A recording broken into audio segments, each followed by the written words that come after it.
راستے کی ہدایت دیتے ہیں۔ تو دیکھو ایک جگہ فرمایا اللہ ہدایت دیتا ہے، دوسری جگہ فرمایا محبوب تم ہدایت دیتے ہو، تو کیا یہ شرک ہوا؟ ہرگز شرک نہیں ہوا۔ کیوں؟ اس لیے کہ الفاظ تو ایک ہے، معنی میں برابری نہیں۔ اللہ بھی ہدایت دیتا نبی کریم، اور یہ کیا کہتے ہیں؟ سنو ان کا عقیدہ، یہ کہتے ہیں بھئی اگر نبی کریم ہدایت دیتے تو اپنے چچا کو ہدایت کیوں نہیں دے دی؟ ابو لہب کو، ابو جہل کو ہدایت کیوں نہیں دے دی؟ حضور اگر ہدایت دینے والے ہوتے تو اپنے چچا کو ہدایت دیتے، اس لیے معلوم ہوا حضور ہدایت نہیں دیتے۔ دیکھو 1400 سال گزر گیا، ان بھتیجوں کو ابھی تک اپنے چچا کی فکر لگی ہوئی ہے، ان کو ابھی تک اپنے بھتیجوں کا خیال ہے، بھتیجوں کو اپنے چچا کی فکر لگی ہوئی۔ کہتے ہیں بھئی اگر حضور ہدایت دیتے تو اپنے چچا کو ہدایت کیوں نہیں دی؟ سوال یہ کہ تمہارا چچا جو تمہیں فکر لگی ہوئی، جس کا چچا اس کو فکر نہیں ہے، ان کو فکر لگی ہوئی۔ تو 1400 سال گزر گئے، آج بھی ان بھتیجوں کو اپنے چچا کی فکر لگی ہوئی ہے۔ اسی سے اندازہ لگاؤ۔ دیکھو بھئی اب میں جو بات کروں گا، یہ جو جواب ہے نا، یہ الزامی جواب۔ بولو بھئی ابو جہل ابو لہب کو اللہ ہدایت دے سکتا تھا یا نہیں؟ سارے بولیے اللہ ہدایت دے سکتا تھا۔ ان سے پوچھو پھر اللہ نے کیوں نہیں دی؟ اب کیا آپ یہ کہیں گے کہ اللہ بھی ہدایت نہیں دے سکتا تھا؟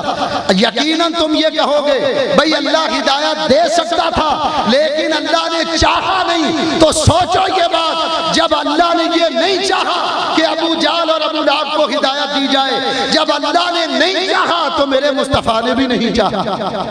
بات سمجھ میں آئی آپ کے؟ مسئلہ بڑا آسان ہے جو آپ کی سمجھ میں آ جانا چاہیے۔ آپ کی توجہ اگر ادھر ادھر دوسری طرف رہے گی تو یقیناً بات سمجھ میں نہیں آئے گی۔ یہ ملنا ملانا یقیناً بار بار ہوتا رہے گا، لیکن جو بات اب بیان ہو گئی شاید وہ بعد میں بیان نہ ہو، اس لیے کہتا ہوں کہ ذرا توجہ کر کے اس بات کو آپ سماعت فرمائیے۔ پتہ یہ چلا کہ اللہ ہدایت دے سکتا تھا لیکن اللہ نے ہدایت نہیں دی۔ اب آپ یہ نہیں کہہ سکتے کہ بھئی اللہ نہیں دے سکتا تھا، اللہ دے سکتا تھا، اللہ نے چاہا نہیں۔ جب اللہ نے نہیں چاہا تو میرے مصطفیٰ نے بھی نہیں چاہا کہ ہدایت دی جائے۔ ایک جواب تو یہ، اس کو اس طرح سمجھ لو، ایک آدمی آپ میں سے اٹھ کر، دیکھو اس کا دوسرا جواب دے رہا ہوں، ایک ہے ہدایت کی تخلیق اور ایک ہے ہدایت کی تقسیم۔ ایک ہے ہدایت کا پیدا کرنا اور ایک ہے ہدایت کا بانٹنا۔ ہمارے نبی پاک ہدایت کے پیدا کرنے والے نہیں ہیں، ہدایت کا پیدا کرنے والا ہے اللہ۔ حضور ہدایت کے تقسیم کرنے والے ہیں۔ اس کو اس طرح سمجھو، ایک آدمی بینک میں چلا جائے اور بینک میں جا کر کیشیئر سے کہے جناب مجھے 1000 روپے دے دیجیے۔ وہ کہے گا کیوں بھائی تو میرا سالہ لگتا ہے تجھے 1000 روپے دے دے؟ کیوں 1000 روپے تجھے دے دے؟ وہ کہے گا بس وہ پوچھے گا کیشیئر کہ بھئی تمہارا اکاؤنٹ ہے اس بینک میں؟ نہیں میرا اکاؤنٹ تو نہیں، لیکن مجھے 1000 روپے دو۔ بولو بھئی کیشیئر 1000 روپے دے گا؟ بولیے نہیں دے گا۔ کیوں؟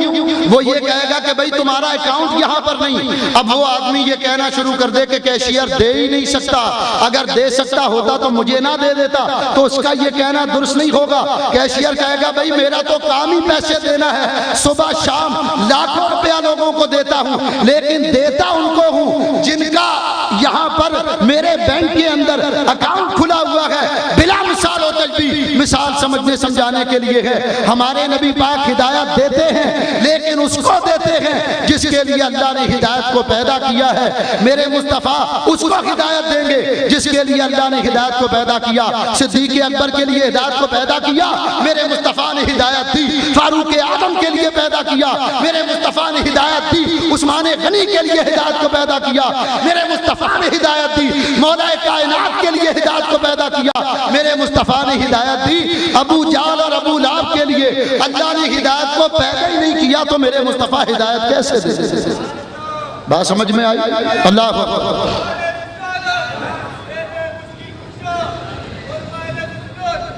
میرے دوستوں بزرگوں عزیزوں، معلوم ہوا الفاظ کے ایک ہونے سے شرک لازم نہیں آتا۔ بولو بھئی لڑکا یا لڑکی کون دیتا ہے؟ اللہ تعالیٰ دیتا ہے۔ قرآن پڑھ کر دیکھیں، اللہ تعالیٰ ارشاد فرماتا یَہَبُ لِمَن یَشَاءُ اِنَاثًا وَیَہَبُ لِمَن یَشَاءُ الذُّکُورَ۔ اللہ فرماتا اللہ جس کو چاہتا لڑکا عطا فرماتا، جس کو چاہتا ہے لڑکی عطا فرماتا ہے۔ تو لڑکا یا لڑکی کون دیتا ہے؟ اللہ تعالیٰ۔ یہاں میں ایک بات ایسی کروں گا کہ اگر کسی کو ناگوار بھی گزرے تو وہ برداشت کرے۔ ہمارے ساتھ بڑا افسوس ہے کہ گھر میں اگر بیٹی پیدا ہو جائے تو ہم خوش نہیں ہوتے۔ ہم یہ سمجھتے ہیں کہ بھئی بیٹی پیدا ہو گئی، ایسا لگتا ہے جیسے گھر میں فوتگی ہو گئی، ایسا منہ لٹک جاتا ہے۔ ہم تو کچھ اور سوچ کر بیٹھے تھے، ہو کچھ اور گیا۔ اللہ خوب جانتا ہے ہمارے بارے میں کہ ہمیں کس چیز کی ضرورت ہے، لڑکا یا لڑکی۔ حالانکہ نبی کریم نے کیا فرمایا؟ سرکار فرماتے ہیں جس کی 2 بیٹیاں ہوں اور وہ ان دونوں کی پرورش میری سنت کے مطابق کرے تو وہ دونوں بیٹیاں قیامت کے روز باپ کے اور جہنم کے درمیان آڑ بن جائیں گی، باپ کو جہنم میں نہیں جانے دیں گے۔ ایک حدیث میں حضور علیہ السلام نے ارشاد فرمایا، سرکار علیہ السلام نے فرمایا کہ جب کسی گھر میں بیٹی پیدا ہو تو اللہ تعالیٰ کے فرشتے آ کر اس گھر والوں کو اللہ کا سلام پہنچاتا ہے۔ اے گھر والوں تمہیں اللہ سلام کہتا ہے، اور فرماتا اللہ کے ایک ضعیف مخلوق کو پیدا کیا گیا تو جس نے اس کے ساتھ اچھا سلوک کیا، اللہ فرماتا ہم اس کے ساتھ اچھا سلوک کریں گے۔ اما عائشہ صدیقہ رضی اللہ تعالی عنہا ارشاد فرماتی ہیں، مائی صاحبہ فرماتی ہیں کہ میں گھر میں تھی، ایک عورت آئی، اس کے ساتھ 2 بیٹیاں، اس نے آ کر سوال کیا، مومنوں کی ماں میں بھوکی ہوں، میری بچیاں بھوکی ہوں، تو اے مومنوں کی ماں ہمارے لیے کھانے کا انتظام فرمائیے۔ اما عائشہ فرماتی ہیں ہمیں خود کئی دن کا فاقہ تھا۔ مائی صاحبہ فرماتی ہیں میں گھر میں چلی گئی، میں نے دیکھا کونے میں 3 کھجوریں پڑی ہوئی، وہ تینوں کھجوریں لائی اور لا کر آپ فرماتی میں نے اس عورت کو دے دی۔ اس عورت نے ایک کھجور اپنی دونوں بیٹیوں کو دی اور ایک کھجور اپنے منہ میں رکھی۔ ابھی منہ والی کھجور کھانی چاہتی تھی کہ بیٹیوں نے اپنے حصے کی کھجور کھا کر ماں والی کھجور بھی مانگی۔ ماں نے منہ سے وہ کھجور نکالی، اس کے 2 آدھے ٹکڑے کیے، ایک کو اس بیٹی کے منہ میں ڈال دیا، ایک کو اس بیٹی کے منہ میں ڈالا۔ مائی صاحبہ فرماتی ہیں میں اس کا یہ ایثار دیکھ کر، جذبہ دیکھ کر بڑا متاثر ہوئی۔ سرکار دو عالم علیہ السلام تشریف لائے، مائی صاحبہ فرماتی ہیں میں نبی پاک علیہ السلام کے قریب ہوئی اور سارا واقعہ بیان کیا۔ حضور نے فرمایا عائشہ جانتی ہو اپنی دونوں بیٹیوں کی اس انداز میں پرورش کرنے پر اللہ نے کیا عطا کیا؟ عرش کی اللہ و رسولہ عالم، اللہ اور اس کا رسول زیادہ جانتے ہیں۔ حضور نے فرمایا اللہ نے اس عمل پر اس عورت کو جنت عطا فرمائی۔ بیٹی کے ساتھ اچھا برتاؤ تو لڑکا یا لڑکی اللہ دیتا ہے، اور اسی قرآن میں سورہ مریم پڑھ کر دیتے۔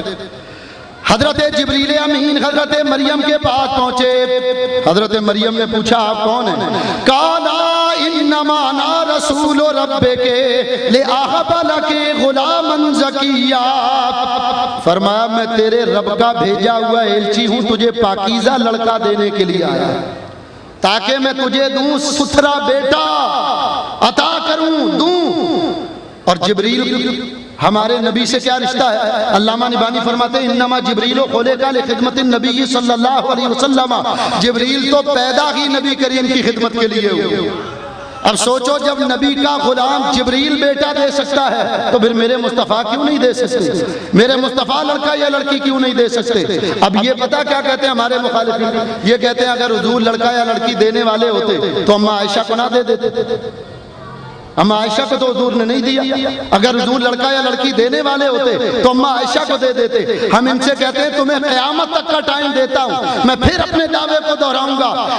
10 لاکھ حدیث کا ذخیرہ اس وقت امت کے ہاتھ میں ہے، 380 حدیث کی کتابیں اب تک لکھی جا چکی ہیں، میں قیامت تک کا ٹائم دیتا ہوں مولویوں کو۔ یہ کہتے ہیں نا اما عائشہ کو کیوں نہیں لڑکا دیا یا لڑکی دی؟ سوال یہ ہے کسی ایک حدیث سے یہ ثابت کر دو کہ اما عائشہ نے کبھی لڑکا مانگا، کبھی مانگا ہو اما عائشہ؟ دیوبندیوں، اہل حدیثوں، قیامت تک کا ٹائم ہے، ارے ثابت کرو کہ اما عائشہ نے کبھی حضور سے مانگا ہو لڑکا؟ ثابت کرو کوئی حدیث اگر اصل ہو تو، کوئی حدیث کہ اما عائشہ نے کہا یا رسول اللہ مجھے یہ کہتے ہیں نا حضور نے کیوں نہیں دیا اما عائشہ کو، ہم کہتے ہیں اما عائشہ نے کب مانگا؟ کبھی مانگا ہی نہیں۔ اگر اما عائشہ مانگتی تو سرکار ضرور دیتے۔ یہ میرا دعویٰ ہے اور اپنے دعوے کو قرآن سے ثابت کرنے کا میں حق رکھتا ہوں۔ قرآن پڑھ کر دیکھو، اللہ تعالیٰ قرآن پاک میں ارشاد فرماتا ہے، اللہ فرماتا وَأَمَّا السَّائِلَ فَلَا تَنْهَرْ، اللہ فرماتا محبوب جب بھی تمہارے دربار میں کوئی سوال کرنے والا آئے، میرے محبوب کسی کو جھڑکنا نہیں ہے، جو مانگے اس کو عطا کرنا ہے۔ اما عائشہ مانگتی تو کبھی مانگتی تو انہوں نے مانگا ہی نہیں۔ ہمارے نبی کا دربار تو وہ ہے. ایک صاحب اعتراض کرنے لگے کہ بھائی تم کہتے ہو نبی کریم سے زیادہ سخی کوئی نہیں ہوتا. ہم نے کہا بے شک حضور سے زیادہ سخی کوئی نہیں. سرکار سے جو بھی مانگا گیا سرکار نے عطا کیا. کہتے ہیں بھائی حاتم طائی کے تو حالات میں لکھا ہوا ہے کہ حاتم طائی جس کمرے میں بیٹھ کر سخاوت کرتا تھا اس کمرے کے 4 دروازے تھے. ایک مرتبہ ایک فقیر آیا, حاتم طائی نے اس کو دیا. وہی فقیر دوسرے دروازے پر آیا, جانتا ہے کہ پہلے لے جا چکا ہے, پھر اس کو دیا, اس کو مدد کی. پھر وہی فقیر تیسرے دروازے پر آیا, جاننے کے باوجود پھر حاتم طائی نے اس کو دیا. وہی فقیر چوتھے دروازے پر آیا, پھر حاتم طائی نے اس کو دیا, اس کی مدد کی. وہ کہتے ہیں دیکھو حاتم طائی کے پاس ایک ہی مانگنے والا 4 دروازوں سے آیا, اس نے 4 مرتبہ اس کی مدد کی, اس کو دیا. یہ ہے سخاوت. کیا تمہارے نبی کے بھی دربار کے 4 دروازے تھے؟ اللہ نے ہمارے علماء کو بڑا فہم اور علم عطا کیا. ہمارے علماء نے جواب دیا میاں حاتم طائی کے پاس جو مانگنے گیا حاتم طائی نے پہلے دروازے پر دیا, لیکن اتنا نہیں دیا کہ ضرورت پوری ہوتی, اس کو دوسرے دروازے پر جانا پڑا, دوسرے سے بھی ملا, اتنا نہیں ملا کہ اس کی ضرورت پوری ہوتی, تیسرے پر جانا پڑا, تیسرے سے بھی ملا, اتنا نہیں ملا کہ ضرورت پوری ہوتی, چوتھے پر جانا پڑا. اور میرے مصطفیٰ کے دربار کے 4 نہیں, ایک ہی دروازہ تھا. میرے مصطفیٰ ایک ہی دروازے سے ایک باری میں اتنا دے دیتے تھے کہ کسی اور دروازے پر جانے کی ضرورت ہی نہیں. اللہ اکبر. یا میرے دوستو بزرگوں عزیزو, جو بات کرنی ہے وہ یہ بات کہ حضور علیہ السلام سے جس نے جو مانگا, دیکھو ایک ہے سخی, ایک ہے جواد اور ایک ہے کریم. سخی وہ ہوتا ہے جو اپنے مال میں سے تھوڑا اللہ کی راہ میں دے, 10 روپے ہیں تو 2 روپے اللہ کی راہ میں دے, وہ سخی کہلایا. جواد وہ ہے جو اپنے مال میں سے زیادہ اللہ کی راہ میں دے, مثلا 10 روپے ہیں تو 8 روپے اللہ کی راہ میں دے دے. اور کریم وہ ہے, میری طرف دیکھو یار, کریم وہ ہے کہ جو سارے کا سارے ہی اللہ کی راہ میں دے دے. تو میرے مصطفیٰ کریم ہیں, ہم بیکاری, وہ کریم, ان کا خدا ان سے فدو, اور نہ کہنا نہیں عادت رسول اللہ کی. تو سرکار کریم ہے, جس نے جو مانگا ہے حضور نے عطا فرمایا ہے. یہ دربار مصطفیٰ ہے, اللہ دینے والا ہے, مصطفیٰ تقسیم کرنے والے ہیں. میرے دوستو بزرگوں عزیزو, اب یہ کہتے ہیں بھئی حضور کو کیوں نہیں, حضرت عائشہ کو بیٹا کیوں نہیں دیا؟ ایک وجہ میں نے آپ کو بتائی کہ اماں عائشہ نے مانگا کب ہے, آپ نے تو مانگا ہی نہیں. دوسری بات یہ کہ دیکھو اگر حضور کی کوئی اولاد ہوتی بھی تو یہ سوچ لو کہ ہمارے نبی کریم کی جتنی بھی اولاد ذکور یعنی لڑکے ہوئے ہیں وہ عالم شیرخارگی میں فوت ہو گئے. اور حکمت فوت ہونے میں یہ تھی کہ حضور سے پہلے جو نبی گزرے ان میں بعض نبی وہ تھے جو خود بھی نبی تھے اور ان کی اولاد بھی نبی, جیسے حضرت ابراہیم علیہ السلام نبی, ان کے بیٹے اسماعیل اور اسحاق بھی نبی, حضرت یعقوب نبی, ان کے بیٹے یوسف بھی نبی, حضرت داؤد نبی, ان کے بیٹے سلیمان بھی نبی, حضرت زکریا نبی, ان کے بیٹے یحییٰ نبی. تو بعض نبی وہ تھے جو خود بھی نبی تھے, ان کی اولاد بھی نبی. اور میرے مصطفیٰ کے بعد تو کسی نبی نے نہیں آنا, سرکار کے بعد کوئی نبی نہیں آئے گا, کوئی ذلی بروزی مذاقی تشریح ہے تشریح, کوئی نبی نہیں آئے گا.